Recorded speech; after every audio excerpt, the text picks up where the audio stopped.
Today we are actually going to rehab a little plant, little philodendron silver sword. She's really cute. She's got a couple tears in her, and I think some of the roots are doing super well, so we're going to take it out of the pot, take a peek at it, and also stake it up. It's really heavy. It's curving and looking all a little crazy, so we're just going to tighten her up and everything's going to be great.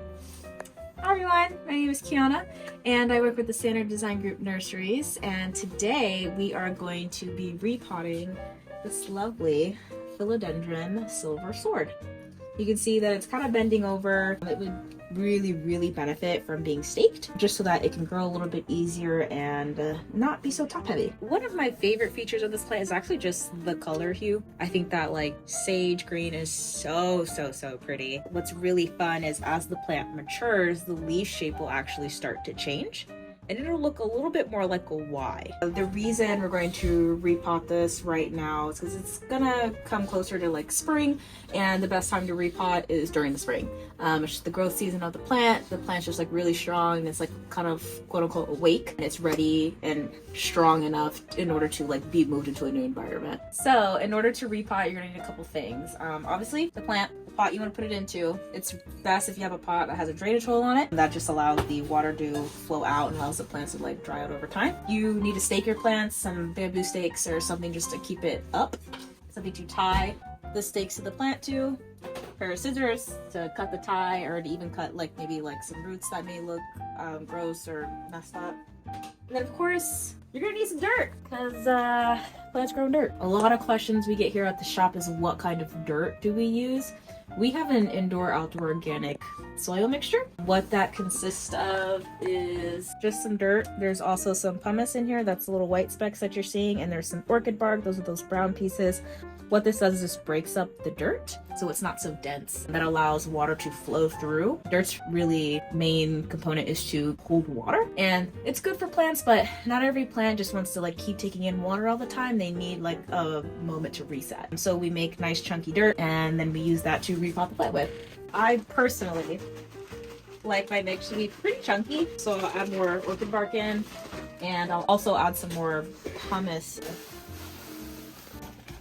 Just mix it all up. Cool. Add about 2 inches of dirt, essentially, and we'll kind of like place it down just a little bit to the place you want the plant to actually sit at when you put it into the pot. So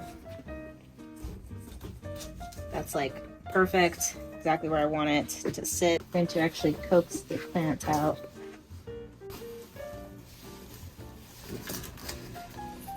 That was getting watered. Some of these roots have a little too much water on them, which is fine. Gotta break up. So next thing you want to do is just break up the root ball a little bit. These are all the roots of the plant, but it's been sitting in water, so it's not doing super great. See how they're kind of just falling apart? It's not really a great sign. This is a nice root, it's sticking, it's pretty well. It's like some like tan in color, despite all the little, there it is, nice and tan. That's what you want the root to look like. What's a bad root color? A bad root color would be like black or brown, and usually they're mushy. So like it's really easy for me to like pull them apart. This root in particular is really good, and when I yank on it, the whole plant's moving. Like it's not falling apart, nothing crazy, and I'm not putting a lot of pressure on it either. Something that's not really good won't actually like require me to have a lot of strength. Like those are really nice. Oh, see, there you go. Okay, you see that? When I pull on it, you get that thin line. That's actually like the middle part of the root, and that's not good. Like that part of the root, I got too much water, because roots don't know how to stop taking in water. So I'll just like take my scissors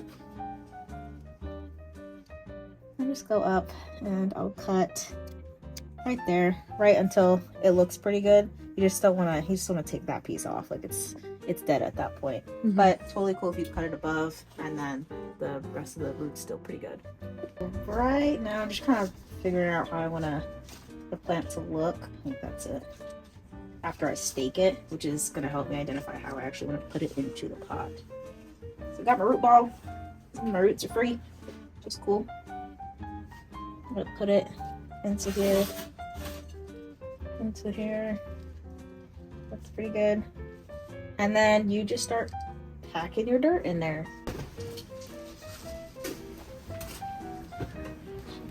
Let's go ahead and actually stake it first. So this is just a little bamboo stick. Put it all the way in. You're gonna go all the way down until it hits the pot. Take your tape, cut it to whatever size you need. I like to start from the bottom. Try to get your tie pretty even so the plant's touching. I'm just gonna tie it up. It wants to be pretty tight. Plant will be okay. This is elastic, so nice. Send it up pretty nice. And then I'm also gonna go a little bit higher. There's another like main piece of the branch. So if you see the plant, this is the main branch right here, and then it kind of sections off here. So we're actually gonna put the tie literally right here and tie it. I'm trying to be as careful as possible with the leaves and not to like damage anything.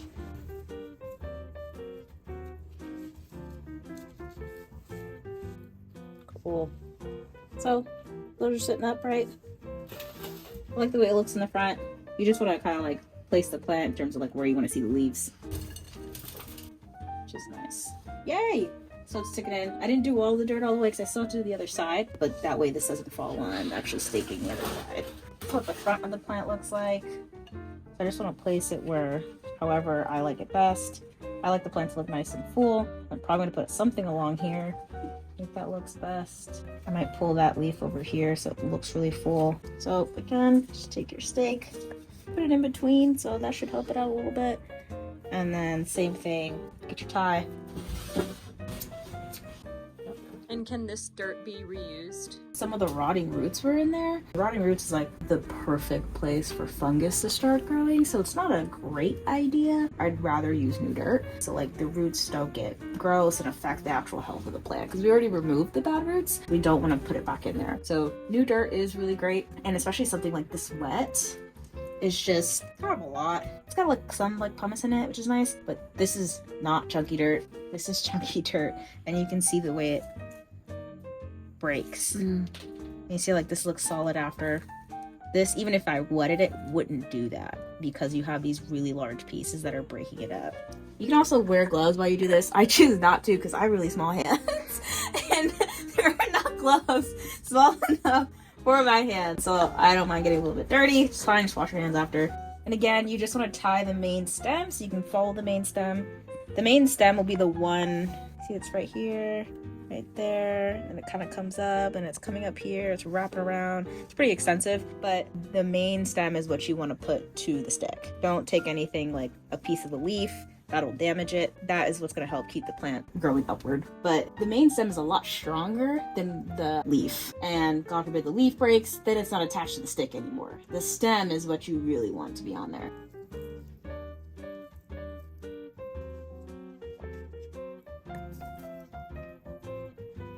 Nice. I'm gonna lift that up just a tad.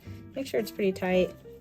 So I got it on there pretty nicely. And then again, just pack it up with dirt. Nice fresh dirt. Make sure you pat down. That's gonna help the stick actually stay in its place that you want it. Put it how you want it. People with small hands, anyone seeing this video and they want to send gloves, how you do. Maybe we'll get a sponsorship. Yeah. So you can just like pack the dirt in. There's a lot of different ways to go about staking a plant. Someone may find this like, oh, I would have put the tape here, put the tape there. By all means, like put it however you want the plant to be facing you. That is the goal of staking the plant, and however you wish it to look. It's pretty wild. You can tell like those main stems are pretty curved. How do you think this plant will grow now that it's staked? So without the stakes, there's a good possibility that main stem would have broke. Just kind of considering this is the next growth point of this left side, so it's gonna start to kind of come this way towards you a little bit.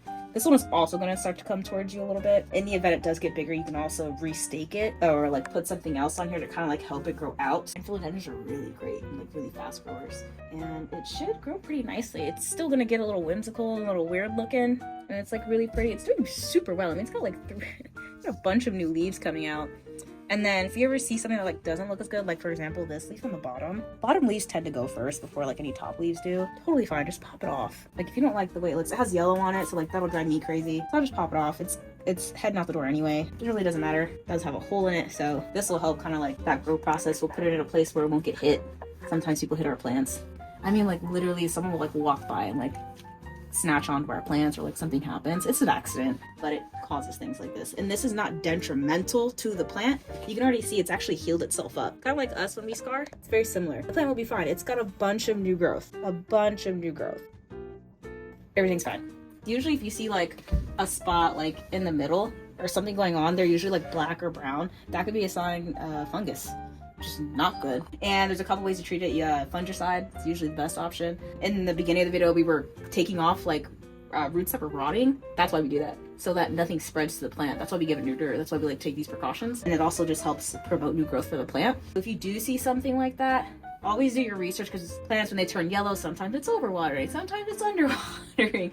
So you just want to do your research or call in and ask. We're more than happy to help out. Great work, doctor. These are aerial roots. These are dried aerial roots. You can chop those off.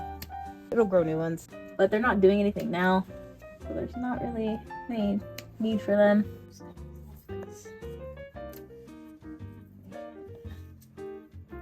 And once you water the plant, the dirt will start to kind of settle, which would be really nice. A lot of people like to water immediately after repotting. That's fine. I know some people like to wait a day or two. That's also fine. It really just depends on what you want to do. Most people opt for watering the minute they do it. That just allows the whole entire plant to settle into its new home, and the dirt usually will drop like half an inch too. I'm gonna put a little bit of rock on top of this because I think it looks prettier, and then I'll water it, and then everything will be grand. Some people think that it helps with pests too, which I don't know if that's true or false, but I do it for aesthetic purposes. And you can see the color here. It looks different without the dirt. Some people like to do moss on top. I like faux moss. Live moss is hard because the watering's different. It's more of a clean finish. See how it's rounded? Right here? Okay, see, this one is not as rounded. It's got like a V going on. This one's really got it. You see that? As they mature, so they start like this. As they mature, they start to split and they make that Y shape. Super cool. Yeah. So they'll start to kind of go like that a little bit. And that's how you know you're taking good care of your plant. It's starting to mature and go a little bit older. And those are always cool because then you got to see different aesthetics.